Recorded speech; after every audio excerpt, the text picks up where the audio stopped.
I'm sitting here on my couch and I'm looking at YouTube. I was listening to the Glenn Beck show.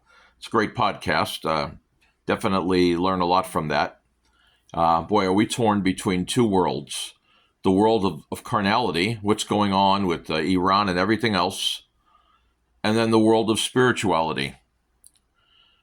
But I know that when we ground ourselves in spirituality, then the rest of it just doesn't seem to matter at all, does it? Now, I'm not saying there's things that need to be done.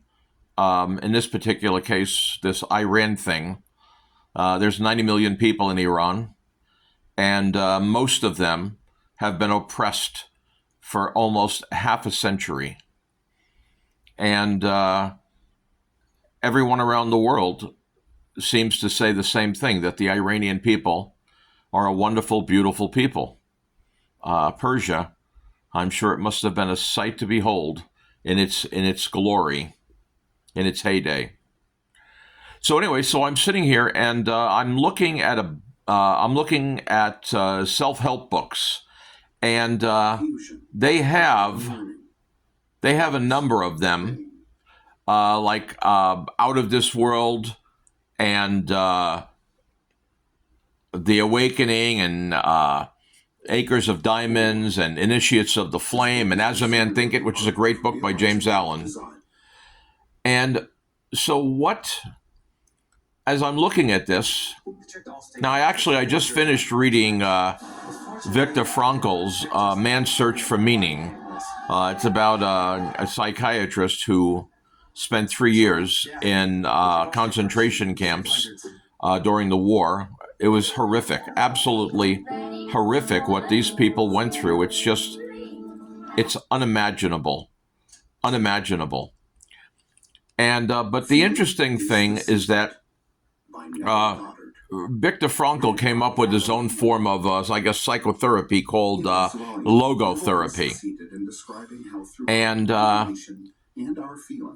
I won't go into detail about it, but his was just another form of mind. Let me not use the word effing, but the bottom line is that in the end, this guy, he created his own kind of psychotherapy.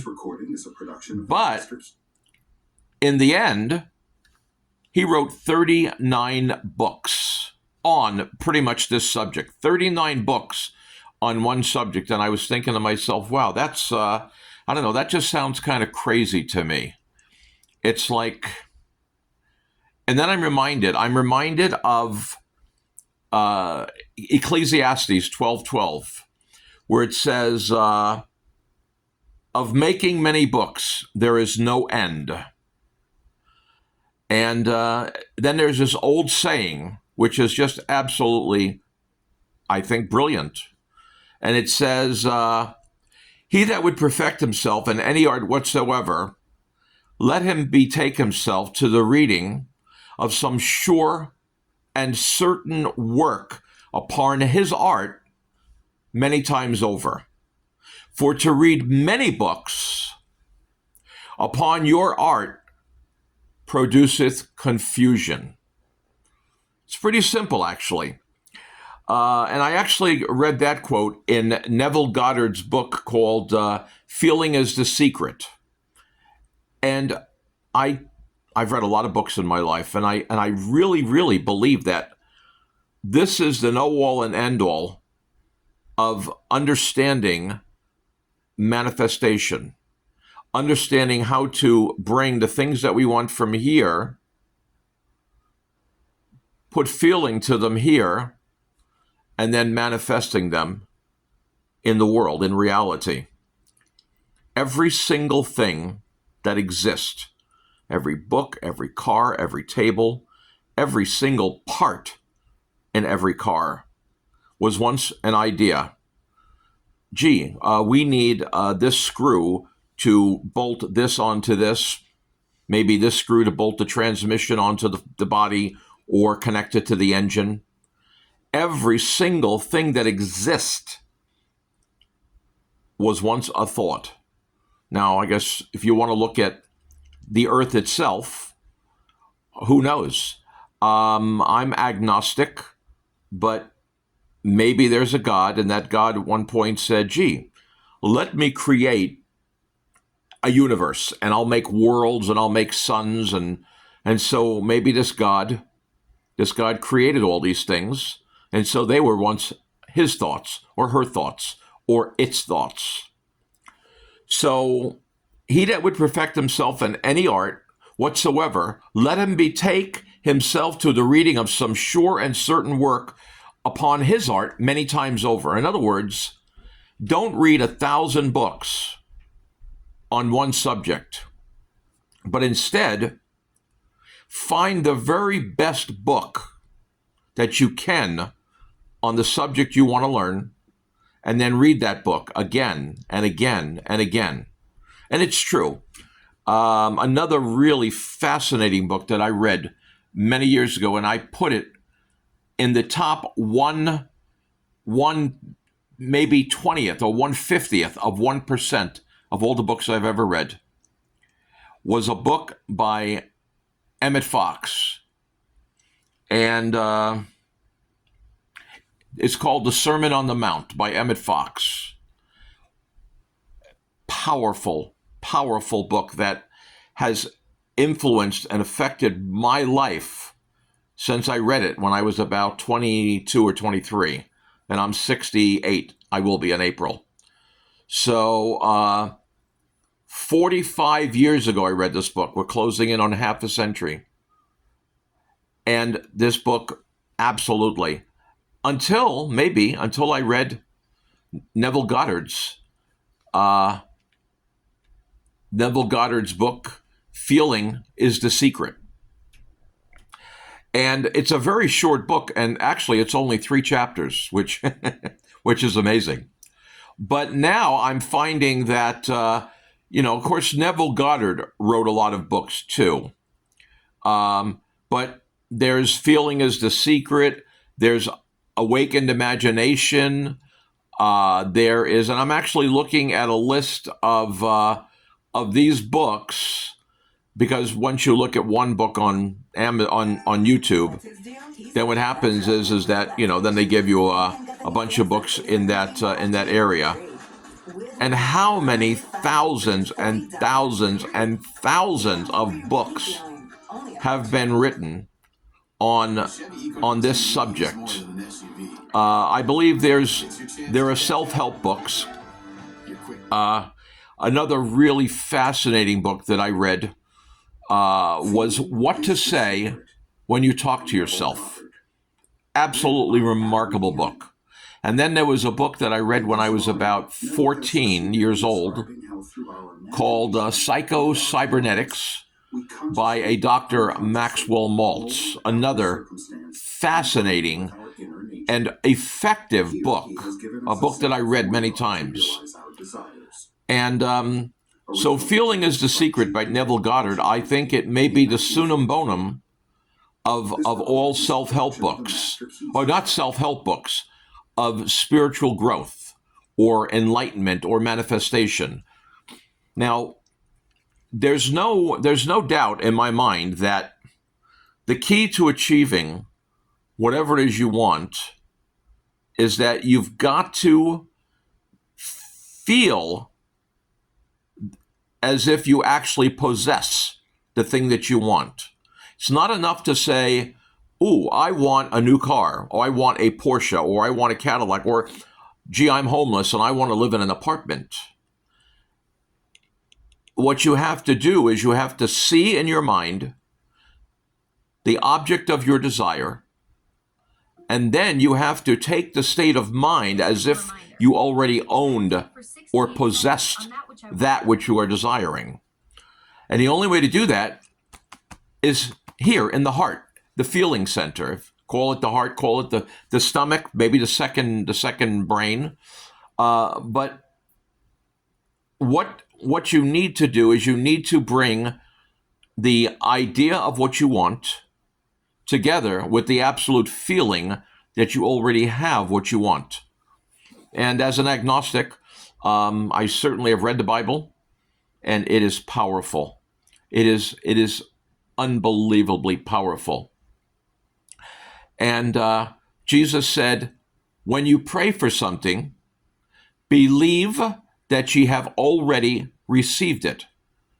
Now, if you wanted a new car, let's say a Maserati or a Rolls Royce or whatever you want or wanted, then you hit the lottery, let's say.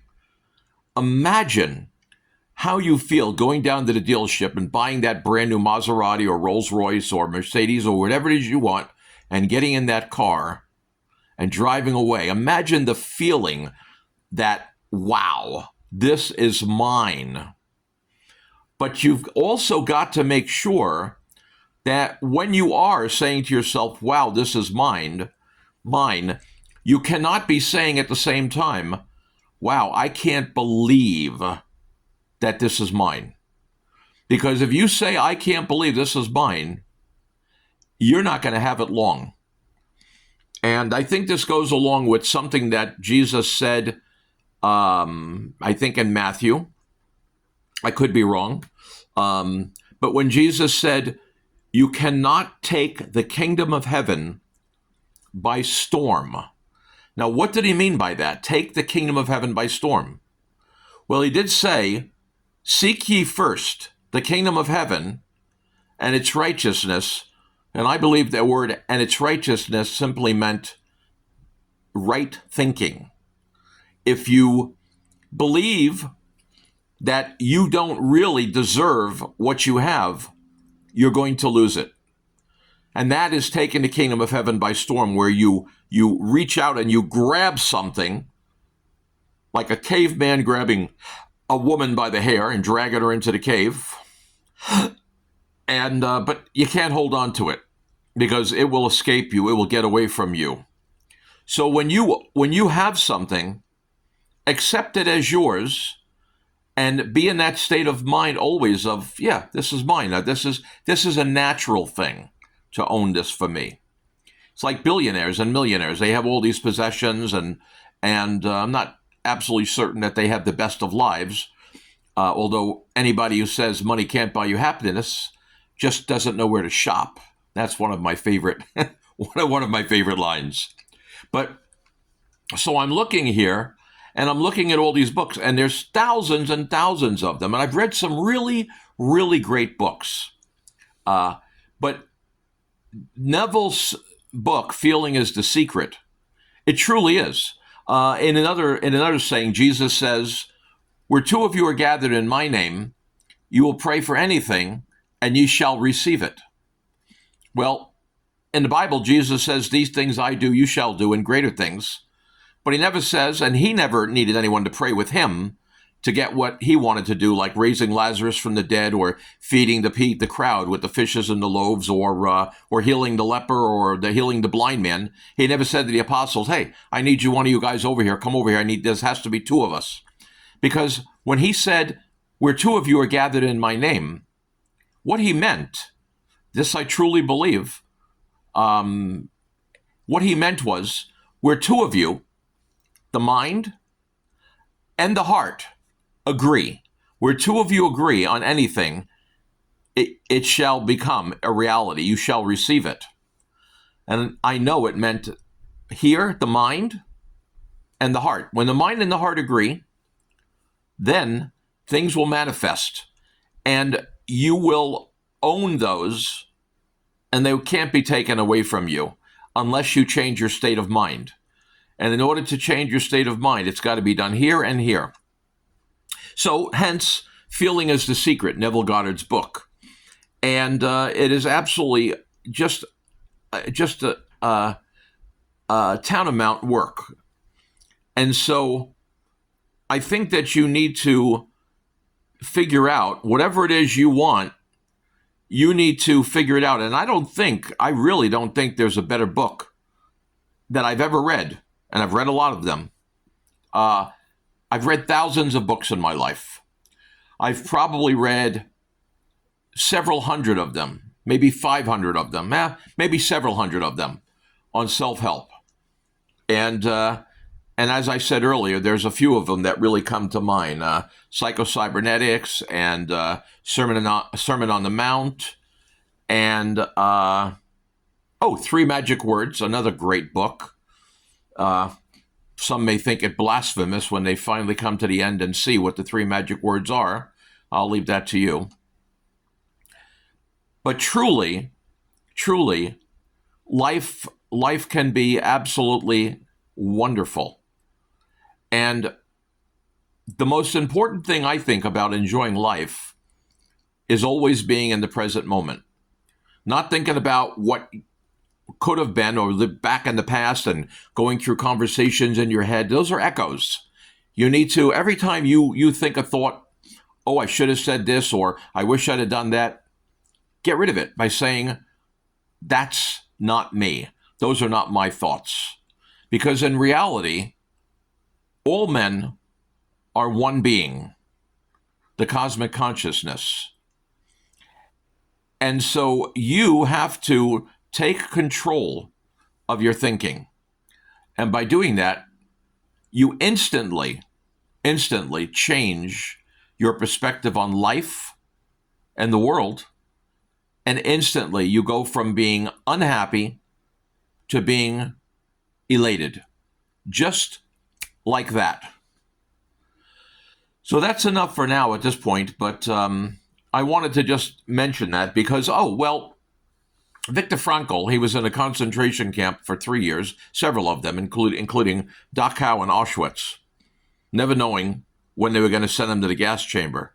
Well, what a horrible, horrible life. And wow, to be able to live in those conditions and keep your state of mind, that takes some amazing discipline. And I don't know, that had to be impossibly difficult, thinking that any day they're going to take them and bring them to the gas chambers. And of course they did. They brought millions and millions of Jews to the gas chambers. It just brings tears to my heart. But I digress. But Frankl, when he got released, and he was very young, I think he was like 25 when he went, and he was only there for 3 years. I say only. Boy, being there one day would have had to have been horrible. But he wrote 39 books typically on his subject. And I just, I don't know, I just think that that's insane. Write one book. And maybe you wrote the first book and the second book and the third book, but I would figure after, I don't know, 3, 4, 5 books, that by this time you would have had the Summum Bonum, the Summum Bonum, the peak, the epitome of what you were trying to say. And after 3, 4, 5 books, if you can't put it together and really, really say what the hell it is you're trying to say, then I just don't get it. Now, that was Viktor Frankl's deal, and God bless him, and he wrote a wonderful book, Man's Search for Meaning. And I got something from it, but it certainly wasn't one of the best reads. I think oftentimes we are told things are great and you should read them, and in the meantime, and I think one of the prime examples is,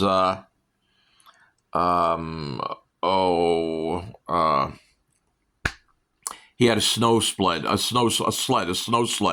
named Rosebud. What the hell was that writer? Alexa, in what book is a sled named Rosebud? Rosebud is the sled in Citizen Kane. There you go. Thank you. Citizen Present. Kane. Just call my name and I'll come running. Thank Not you, literally, Alexa. of course. I read Citizen Kane. I saw the movie. And according to all the literary geniuses, Citizen Kane is the most amazing book that anyone ever writ, ever. And I'm like, really? Really? That is supposed to be like the most amazing book, the number one book. If you get like top 100 list of books, it's always there right at the top. And I'm like, okay. It's just a matter of brainwashing people and telling them something's good, like the experiment they did where one person comes to supposedly interview for a job and they say, hey, listen, we'll get ready for you in a couple of minutes, but go sit in this room and we'll come and get you. And as he walks into the room, there's about 5 people in the room and they're before a blackboard. And on the blackboard are two lines drawn on the blackboard. And one of those lines is maybe 6 inches long. And the other line, which is right next to it, like maybe 6 inches away, and the other line is about 9 inches or 10 inches long. Absolutely easily distinguishable between which was the shorter and the longer line. But the people standing before the blackboard, as you're walking in, they're pointing to the shorter line and saying, no, this is the longer one. And then they're agreeing and they're saying, yeah, this is the longer one. And then one of them turns and looks at you and says, what do you think? Which one do you think is the longer one? And for whatever reason, peer pressure or whatever reason, some like 70, 80% say that the shorter one is longer because all of the other people there are saying the shorter one is the longer one, even though that person's looking at that line and saying, oh, that's definitely the longer one. But when they ask him, he points to the shorter one and says, that's the longer one. So we are really subject to peer pressure, and it's really bad. And with all the indoctrination going on in this world, especially in America, which I love, America is the greatest country in the world. But the point is that you have to think for yourself. You've got to stop letting and allowing people to think for you. There are so many brainwashed people in this country, in the world, but in this country. It's just unbelievable. Now, another thing I might, or another subject I might broach is simply that don't worry so much about what's going on in the world. 99.99% of it you cannot change. And if you can't change it, why let it affect your state of mind and the quality of your life? You've really got to build yourself a little niche, a little nest, a fortress of solitude like Superman had. And that has got to be your place, your home, your castle, and not let the outside world affect you. That's why I rarely listen to the news anymore. Because you go to YouTube and you look at the news and it says Iran is stopping ships from going through the Strait of Hormuz. And it's a 21-minute video. What in the hell do you need a 21-minute video to say, today a ship was sunk in the Strait of Hormuz because Iran is not allowing ships to pass through and the United States is trying to deal with that situation? Why do you need a 21-minute video to go on and on and on about nothing? And so usually just looking at the title of the YouTube video is enough for me. I'll look at it. Okay. I'll look at the next one. And so unless I see something drastic or something that has happened that maybe requires attention, especially I'm vested in the stock market. So I've been obviously watching what's going on with the price of oil and everything. But I'm buying more stock because I know for a fact that in the 250 years of the existence of the stock market, whenever it goes down, it always, always goes back up. And when people, and about 43% of the people are out there panicking and selling, a lot of them are selling, and the stock market's down today. It's down like about 3,000 points from its high, or 3,500 points from its high of 50,000, 300, 400, whatever. I don't even look at my portfolio. I know that whatever's going on, it's going to settle. Now, that's it in a nutshell. Make for yourself your little corner of the world. And I'll show you a little something just to give you an example. But this is a seat from my living room, and this is just kind of a little look. Now I'm actually getting ready to move But this is kind of a little look at what I have as I'm sitting here listening to music, watching TV, recording videos, and this is my little niche. It's my little, maybe my little villa that I have put together, and I love it. It's comfortable, and I don't go out very much. I'm 68 years old. I will be in April.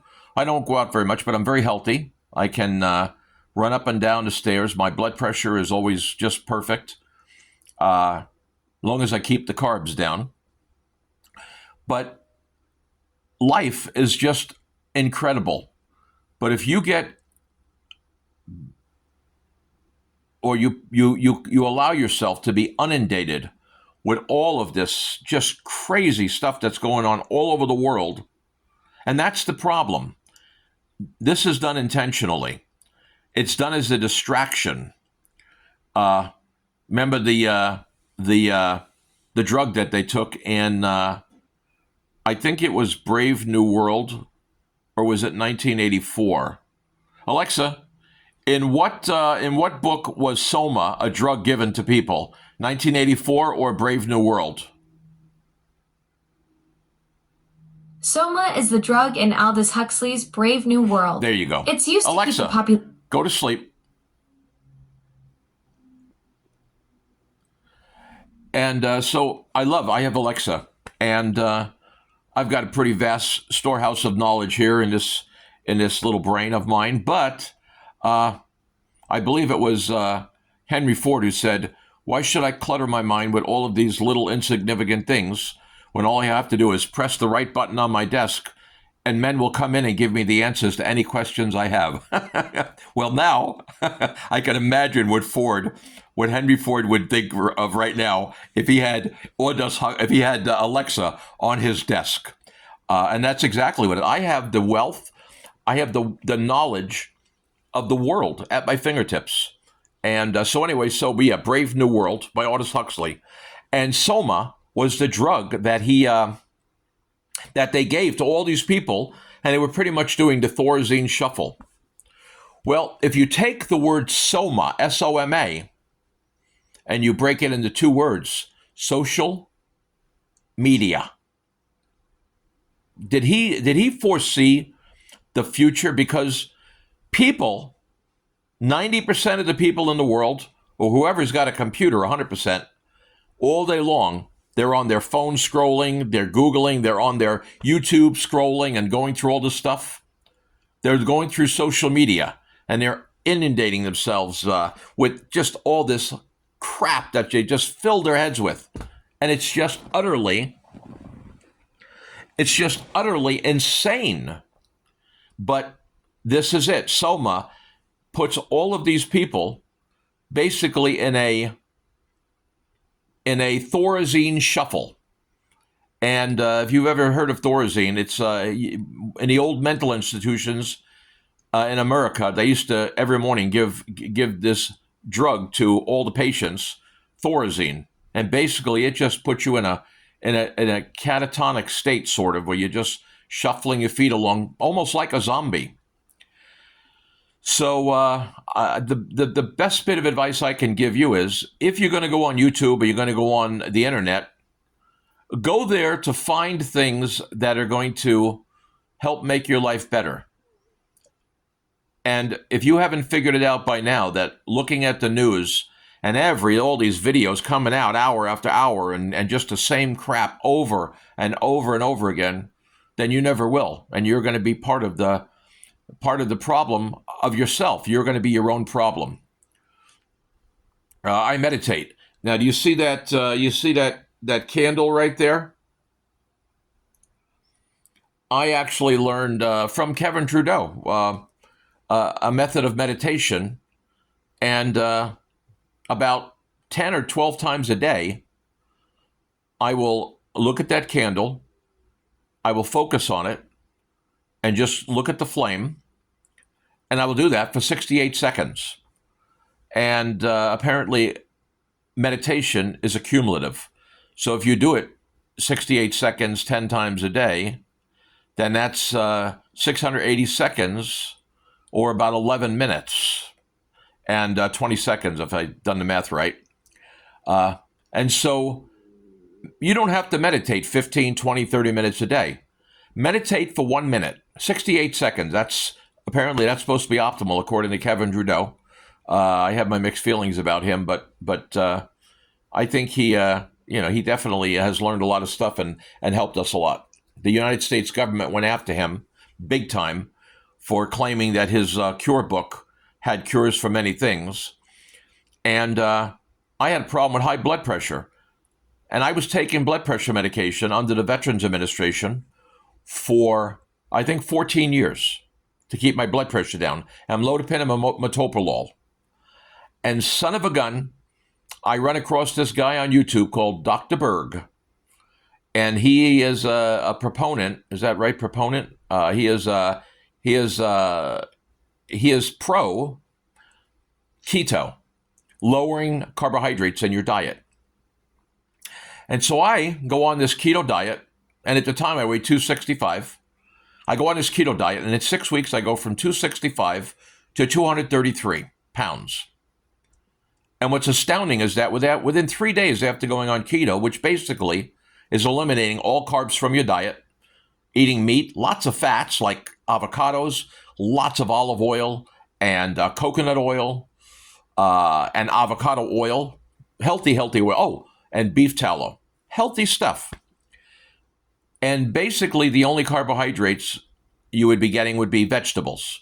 But since they have fiber in them, if you have a cup of a vegetable that has, let's say, 5 grams of carbohydrates, but 4 grams of fiber, then literally you're only getting the effect of 1 gram of fiber in your body. So I go on this keto diet. And I don't even like to call it a diet. It's just a lifestyle change.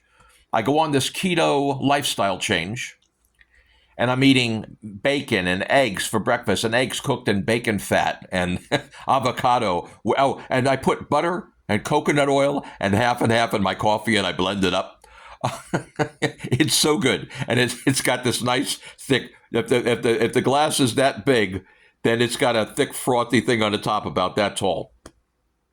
So after about 3 days of cutting carbs, and all the glycogen stores are gone now in my body, I noticed my blood pressure going down because I actually have a blood pressure monitor. I've had it for years, and I check my blood pressure every day. And son of a gun, my blood pressure has went down like considerably from like 120 over 80, which the medication kept it very good. I mean, it did its purpose. But instead of my doctor saying, and my doctor is a chief cardiologist at one of the VA hospitals. And does he say, listen, cut your carbs. Don't eat sugar, which I stopped eating sugar 5 years ago. But he doesn't say that. He doesn't say, hey, stop eating pasta. Although I've done glycose testing with, for instance, I'll bake a potato. I'll bake 2 potatoes. And I'll eat 1 potato, put butter on it and salt and pepper and sour cream. And then I will put one of the, let the second one cool down while I'm eating the first one.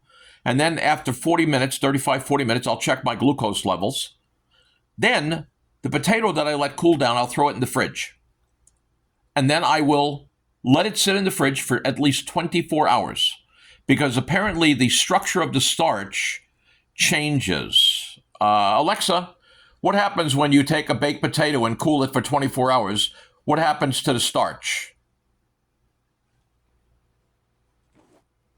When you cool a baked potato for 24 hours, the starch undergoes a fascinating transformation. The cooling process increases resistant starch content by about 2 to 5%, making it easier on your blood sugar and better for your gut. Alexa, thank you. Go to sleep. Now, did you hear this directly from Alexa, which is astounding to me?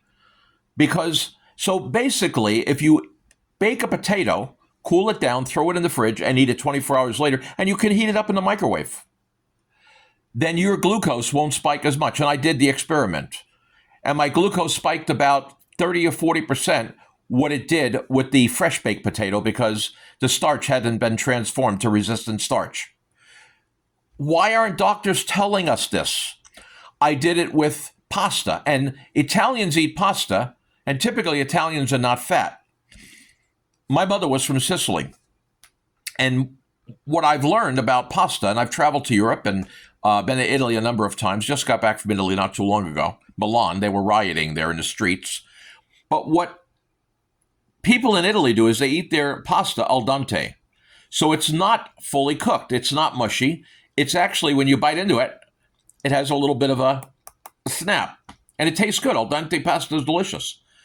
But because the pasta is not cooked fully, then the starches aren't going to break down in your body when you eat it, and you don't have the insulin spike that you would in your blood to get rid of the sugars from the carbohydrates.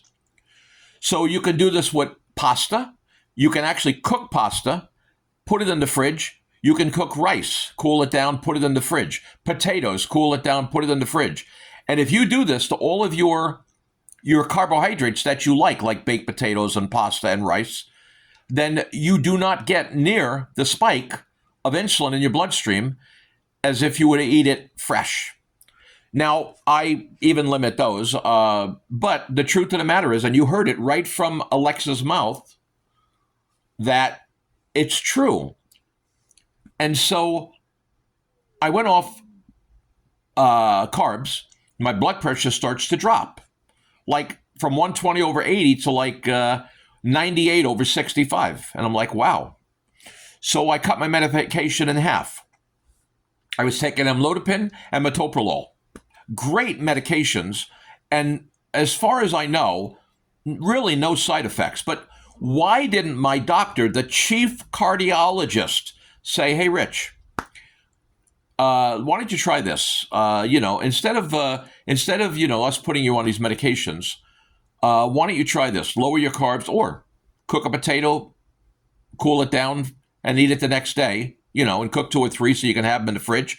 You can make potatoes and eggs, and you can have potatoes that have been in the fridge for 24 hours, slice them up, throw them in, and saute them in some olive oil with some paprika and maybe some sliced chopped onions. Potatoes with onions, delicious for breakfast. And they're healthy for you. So there are literally foods you can eat that are healthy for you if you eat them in the right way. No, he doesn't do this. 14 years I'm on medications when I finally do the keto thing and discover. Now, in 6 weeks, I went from 265 exactly to 232, right? 33 pounds I lost in 6 weeks eating bacon and eggs and avocado with olive oil and even with salt. Because another thing that I learned, and I kept a journal, and I'm telling you, it's a fact. We crave salt. We like salt. Salt, just like cows. Cows love salt. So we crave salt, but doctors tell you, oh, don't eat salt, don't eat salt, don't eat salt. Oh my God, it just drives me crazy. And all they have to tell you is, listen, salt, it's not bad for you, but you've got to make sure you consume enough potassium. Now, we need about 4,300 milligrams a day of potassium. That's a lot of potassium. But avocados, loaded with potassium. Brussels sprouts, loaded with potassium. Broccoli, loaded with potassium. Bacon has potassium. Eggs have potassium. And so you can eat all the salt you want as long as you're getting enough potassium, because they work together symbiotically. Alexa, if you eat a lot of salt, but you also consume a lot of potassium, does that also work symbiotically and help not to increase your blood pressure? Yes, potassium can help counteract some effects of high sodium intake. Studies show that increasing potassium from fruits and vegetables may help lower blood pressure, especially for those consuming higher amounts of salt. Would you like to know about some potassium-rich foods that can help balance your sodium intake? Alexa, yes. Tell us about some potassium-rich foods, like chickpeas, loaded with potassium, hummus. Chickpeas are indeed potassium powerhouses. A cup of cooked chickpeas packs about 477 milligrams of potassium. Other top sources include sweet potatoes, spinach, and bananas. Alexa, thank you. Alexa, go to sleep. Now, the banana thing, don't believe it. It's got potassium, but that's the banana industry pushing bananas. You eat enough bananas to get any significant amounts of potassium, and you know what else you're doing? You're loading your body up with carbohydrates. Alexa, how many carbs are in a small banana?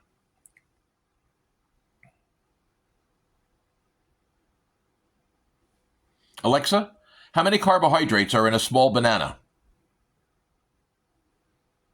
A small banana contains 23 grams of carbohydrates. Alexa, how many calories is that?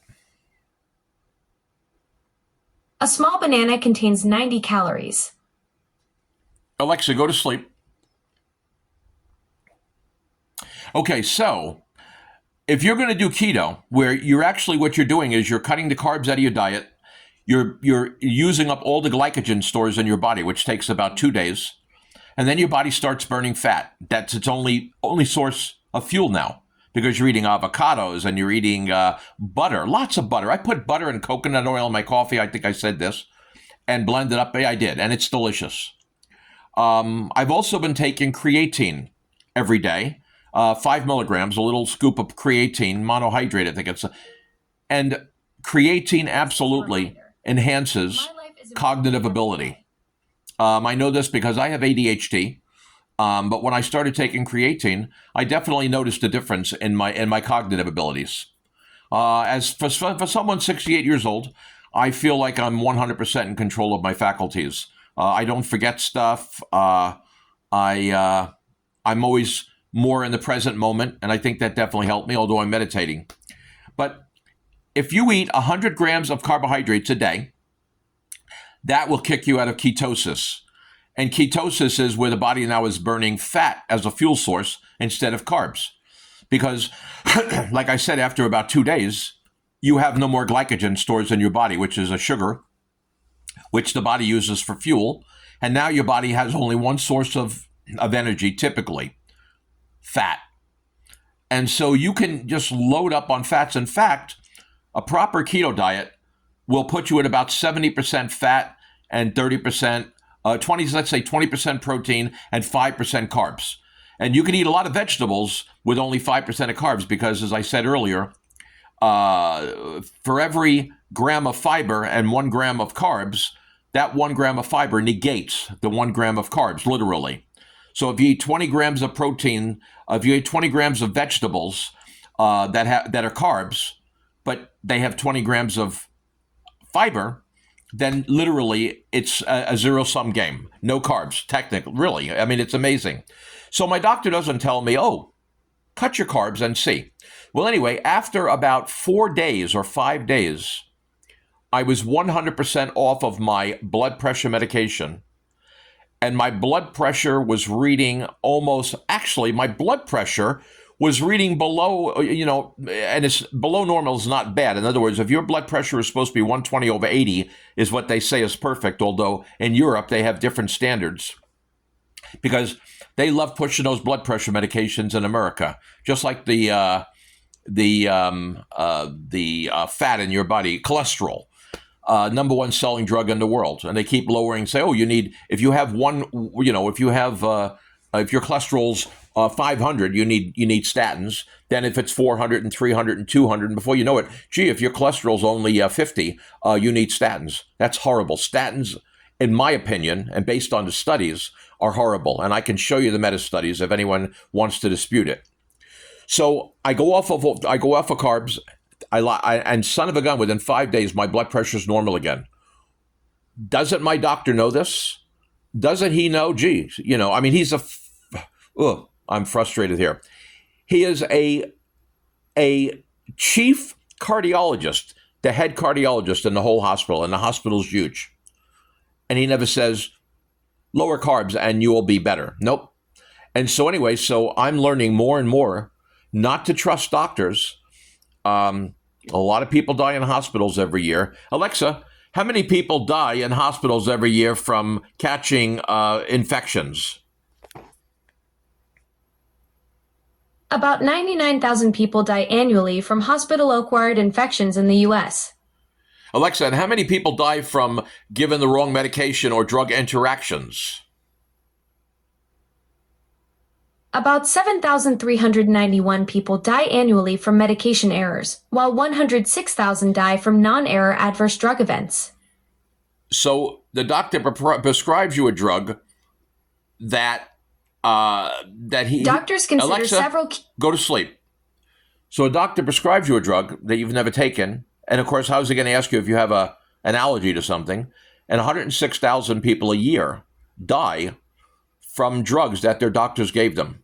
And yet we're screaming and bitching because 75,000 people a year are dying from fentanyl overdoses, and our doctors are doing about 30 or 40% more damage than the drug dealers out there selling us illegal drugs. You can't make you can't make this up.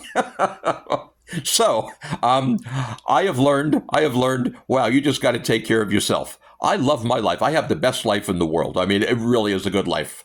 And maybe it's because I don't want a lot of stuff. I've got a decent life. I've got whatever I need. My refrigerator's full of Wagyu beef at $50 a pound.